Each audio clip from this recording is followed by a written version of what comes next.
네, 진리를 알지니 진리가 너희를 자유케 하리라. 요한복음 8장 31절에 있는 유명한 말씀이죠. 네.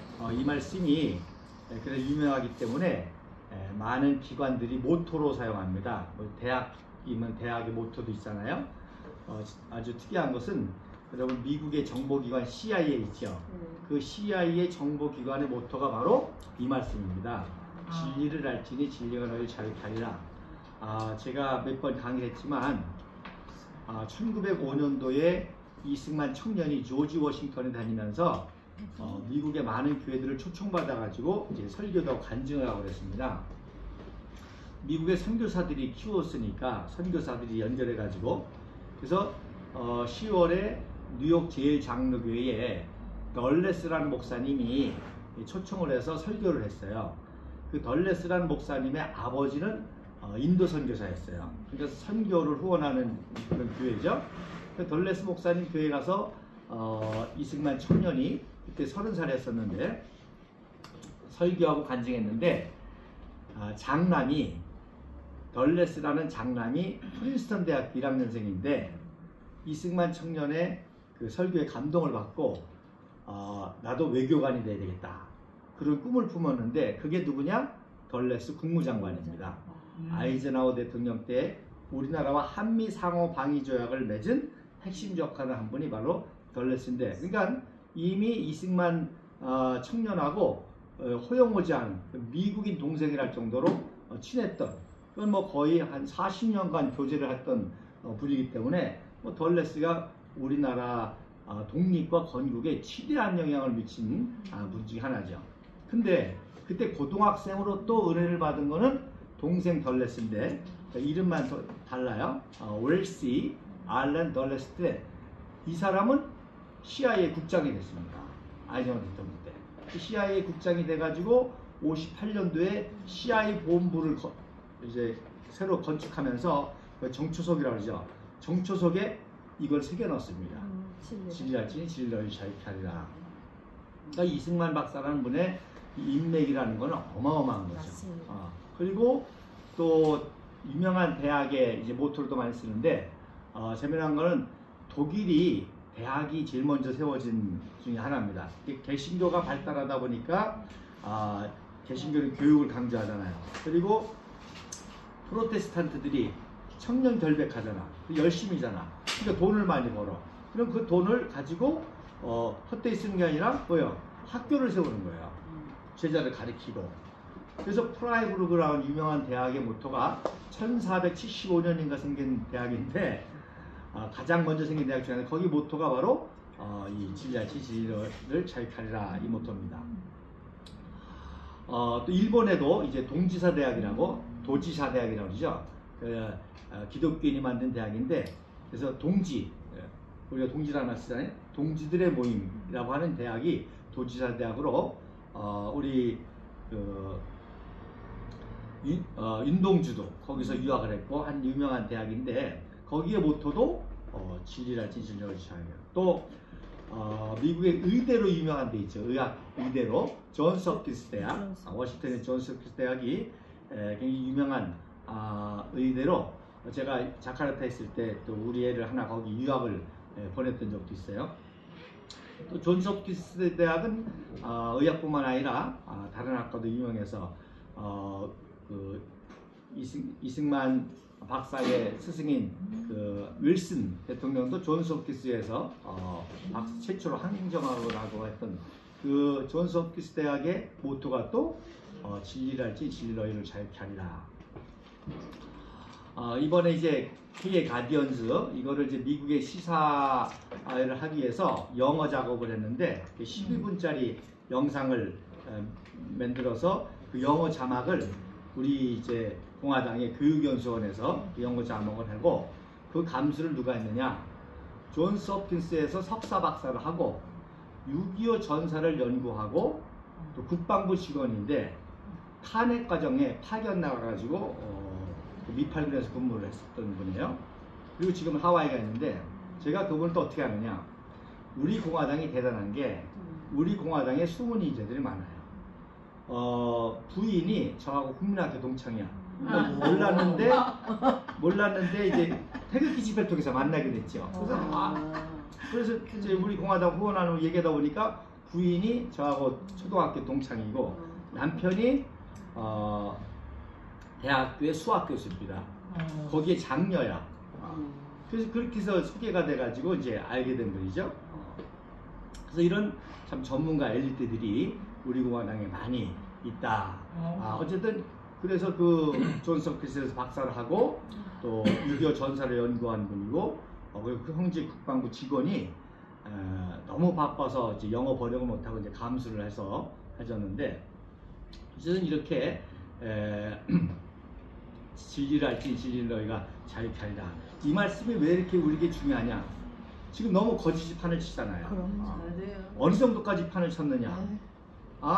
한강이라고 하는 작가가 쓴 거짓말 소설이 노벨 문학상을 받을 정도로 교육이 됐고 이미 그런 징조가 있었죠. 2000년대 노벨 평화상을 누가 받았어요? 거짓말쟁이 김대중이가 거짓말로 받은 거 아니에요. 속여가지고 김정은이하고 손잡았다고 노벨상을 받았어요. 전범하고 손을 잡았다고 평화쇼를 해가지고 오히려 돈을 대줘가지고 그걸로 깨발을 해서 지금 우리가 핵을 머리에 이고 살지 않습니까? 근데 그 평화쇼를 했다고 해서 거기에 노벨 평화상을 주는 이미 그때부터 징조가 있었는데 저는 어떤 의미에서 이제 이 거짓말이 갈 때까지 갔다고 보는 거예요. 그러니까 노벨 문학상까지 이렇게 할 정도면은 갈 때까지 간 거야. 그 말은 무슨 얘기냐? 이제는 역전밖에 안 남았어요. 그래서 진리를 알아야 우리가 자유를 누리는데 거짓이 판을 치면 자유와 반대는 뭐예요? 노예가 된다는 거다. 그러니까 다 국민들이 거짓의 노예가 된 거야. 그래서 이런 때에 정말로 우리가 우리 공화당과 조원진 대표님이 중요한 이유가 우리는 정의와 진실을 붙잡았잖아요. 정의와 진실을 붙잡고 이 투쟁을 하고 이 진실과 정의를 알리기 위해서 노력하고 있는데 언론조차들까지도 지금 다 거짓의 노예가 돼가지고 근데 한 가지 새로운 소망의 징조가 이번에 나타나는데 뭐가 나타나냐? 노벨 경제학상을 세 분이 받았는데 한마디로 말해서 뭐예요? 이승만, 박정희가 옳았다는 거예요. 그래서 대한민국은 이렇게 한강의 기적을 이뤘고 저 북한의 김일성, 김정일, 김정은이는 잘못됐다는 거예요. 그걸 그래서 두 분이 책을 같이 썼는데 시카고 대학교의 제임스 로빈슨이라는 교수하고 MIT 대학교의 아제 오물루라고 하는 교수가 책을 썼는데 책 제목이 뭐냐? Why Nations Fail. 왜 국가는 실패하느냐? 긍정적으로 안 썼어요. 왜 국가는 성공하느냐? 왜 국가는 성공하느냐? 대한민국을 보라. 자유가 있고 자유민주주의 체제와 시장 경제가 있으니까 전쟁을 겪은 그 가난한 나라가 이렇게 이쪽저쪽 부흥하고 Why Nations Fail. 왜 실패하느냐? 김일성, 김정일, 김정은과 같이 독재체제, 억압체제, 사회주의, 통제 경제를 하니까 망하게 된다는 거예요. 그렇죠. 결국 이 노벨 생리학상이라죠. 의학상이나 생리학상, 또 물리학상, 화학상은 증거가 분명하잖아. 그렇죠. 이 증거가 노벨상의 기준이 뭐냐? 딱 하나입니다. 모든 인류에게 혜택을 주는 사람이 주는 거예요. 그러니까 생리학상, 의학상, 의학적으로 어떻게 인류에게 보는 증거가 딱 객관이 나오잖아. 또 물리학, 화학 이런 걸 발견해가지고 우리에게 도움을 줬느냐. 경제학 분명하잖아. 근데 노벨 평화상하고 문학상은 이제 왜곡이 되는 거야. 이제 이 검증도 없이 아니 한강이라는 소설은 우리나라에서 베스트셀러도 안 됐어요. 우리가 베스트셀러 안 됐는데 어떻게 세계 또 그나마 또 내용도 인간의 고귀함, 또 가치, 자유, 투쟁, 용기, 희생 이게 아니라 무슨 추한 포르노 소설 같이 쓰고 그리고 역사를 왜곡한 말로는 인간의 연약함을 표현했다는 거예요. 여러분 인간의 연약함이 아니라 뭘 표현해? 인간의 강함을 표현하지. 그런 연약함 속에서도 그걸 극복해 나가는 강함을 소설을 쓴다든지, 또 이런 추하고 악한 세상 속에서도 순결하고 고결한 걸, 이게 문학의 가치고 모든 인류에게 혜택을 줄 거 아닙니까? 그래서 제가 이제 글을 하나 또 쓰려고 그래요. 그 문학상, 노벨 문학상. 한강을 누가 또 그렇게 표현했더라고. 요강이라고. 요강에 요강에 상징선 어디냐고. 그래서 그 한강의 추하고 연약함을 표현하고, 제목도 소년이 온다잖아요.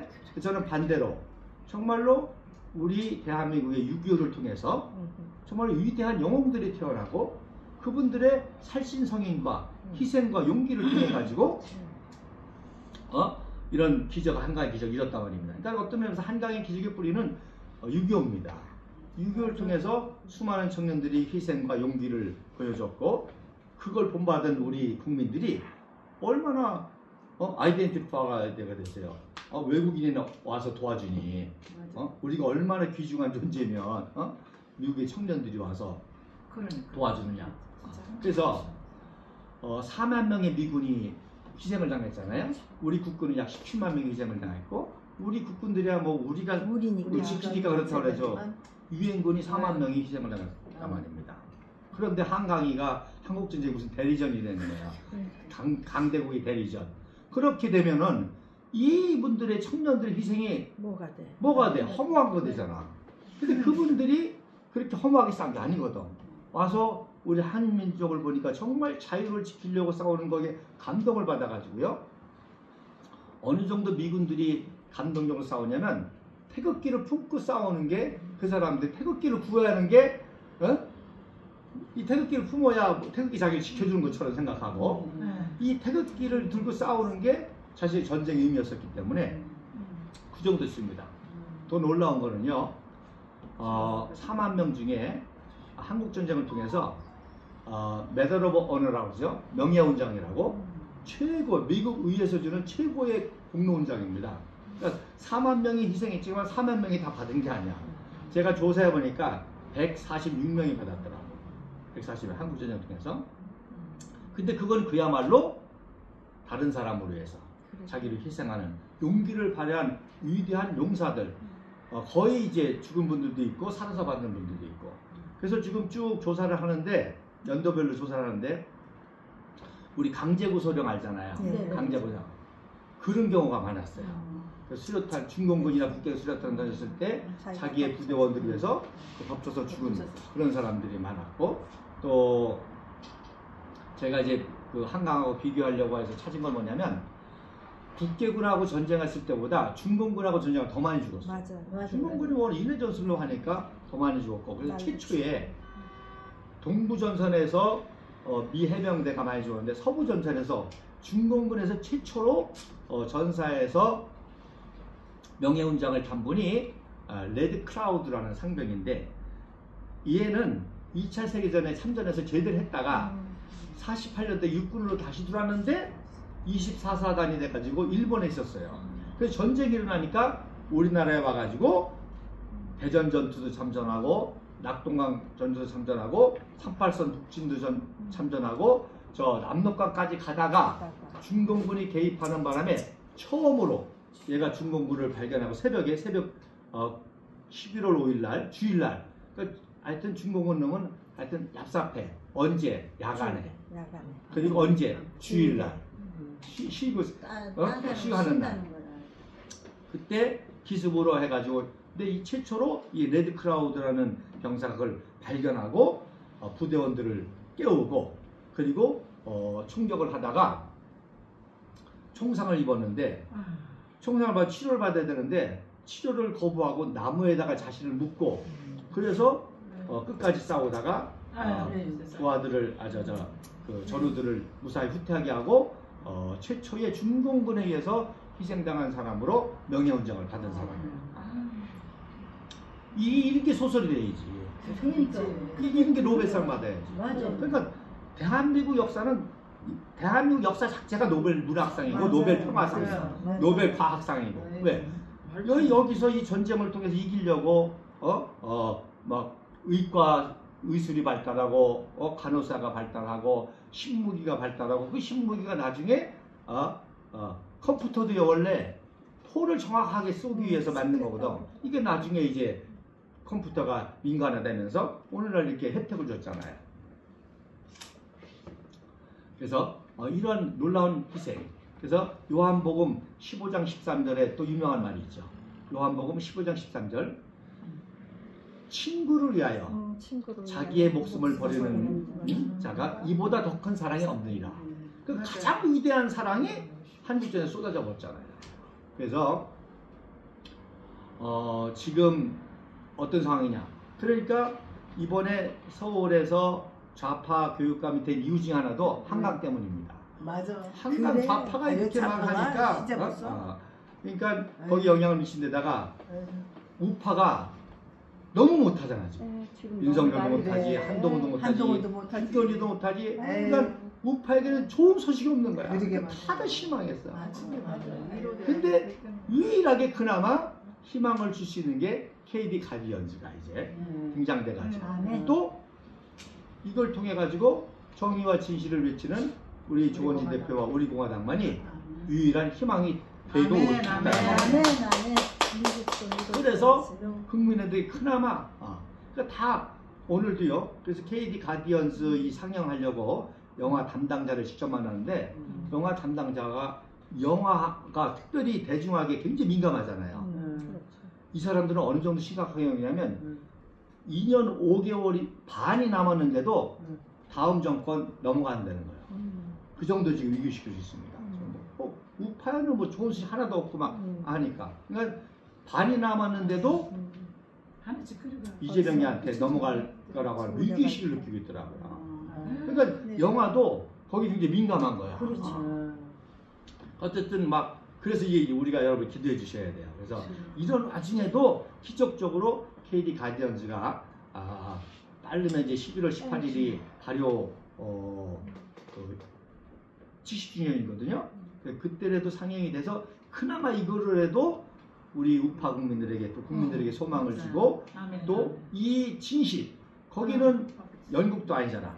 실제 영상, 실제 증언, 음악도 해서 진실을 증거하니까 이 진실을 알려서 우리 국민을 자유케 하는 이 놀라운 역사가 있도록 기대해 주시기 바랍니다. 그리고 미국도 이제 대선이 끝나면 11월 5일 대선이 끝나면 어떤 대통령이 되든지 한미동맹은 이거는 뭐 여야를 초월해서 하는 거니까 그래서 미국에도 해서 정말 미국인들의 자긍심을 심어주고 정말 우리가 이렇게 위대한 일을 했구나. 노벨 경제학상을 탄 이 책이 우리 청년들이 가서 그렇게 한 거네. 우리 청년들이 자유를 지켜주고 우리 대한민국 자유민주주의 시장경제를 지켜주고 해서 이런 기적이 났다. 야, 종북좌파 이 언론들이 얼마나 나쁘냐면요. 이 책을 뭐라고 그러는 거 아니? 민주화를 통해서 경제 발전을 이뤘다 이렇게 해석을 했어요. 어이가 없다. 근데 잘 들어보세요. 그러니까 걔네들이 말하는 민주화는 운동권이 말하는 민주화잖아요. 그러니까 그 책을 얼핏 보면 무슨 운동권 세력이 경제 발전을 이룬 것처럼 되는데 전혀 왜곡이죠. 경제 발전을 이뤘기 때문에 민주화가 됐어요. 그럼요. 그게 박정희 대통령의 목적이 있잖아. 박정희 대통령의 목적이 민주화였었어요. 그러나 배고프가지고 무슨 민주화 하냐 이거야. 그래서 경제를 불정시켜놓으면 자연히 민주화가 된다는 거죠. 본론이라는 거는 말이에요. 어떤 의미에서 진정한 의미에서 민주화가 경제 발전을 일으킨 게 맞습니다. 그게 무슨 얘기인 거 아니? 이승만 박정희 때 이미 민주화가 된 겁니다. 맞아요. 그때 모든 소형 정책을 쓰고 모든 선거제도 모든 국민들이 자유롭게 일할 수 있는 자유를 주니까 그러니까 그 민주화가 이미 됐으니까 이런 거지. 만약에 우리가 쟤네들이 말하는 것처럼 독재 정권이라고 그럼 북한과 같이 발전을 못해야지. 그렇지. 그러니까 자기 모순에 빠지는 거죠. 그러니까 오히려 이놈들이 정치적으로 속이려고 민주화 때문에 경제 발전이 이뤘다고 했는데 그게 맞는 거야. 이승만 박사가 자유민주주의 체제를 세우고 그리고 자유민주주의 체제에서 시장경제, 자유경제가 이루어지고 하니까 경제적인 급성장이 일어난 거지. 아멘. 이미 민주화는 그때부터 네, 있던 있죠. 거죠. 아멘. 그러는 뭐냐? 얘네들은 정권을 탈취하기 위해서 하기 위해서 어? 그럼 그 권위주의적인 통치를 다 독재로 그냥. 독재로 해서 왜곡했다는 게 드러나는 거죠. 이걸 국민들이 좀 말씀을 듣고 내가 텔레비에 나가서 이런 얘기 한 번 하는 거는 다 국민을 깨울 수 있을 것 같아. 근데 패널이 되셔야 국민들이 어쨌든. 지금 다 기가 그러니까 그래도 우리가 실망하지 말고 그러니까 제가 말하자면 국민을 개돼지로 말하면 우리가 진 겁니다. 우리 국민을 개돼지로 믿으면 안 안 돼요. 돼. 그럼. 끝까지 우리 제발 그런 말 국민은 하지 마. 착하고 똑똑하고 선량하고 언제 깨어난다고 믿어야 돼요. 그럼. 아멘.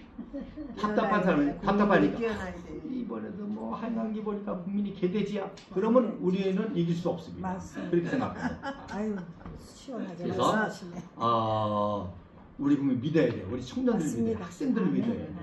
그래서 이게 안전해져서 그렇지 들으면 깨어날 것이고 그래서 이번에 KD 가디언즈도 청년 학생들이 보고 다 감동을 받는 거 있잖아요. 막 거기에 자기 같은 학생이 학도병으로 희생을 당하고 자기 같은 청년이 아버지가 육군 대장인데 최고 사령관인데 아들이 참전해가지고 폭격하다가 구출돼가지고 실종됐는데 야 참 감사하죠.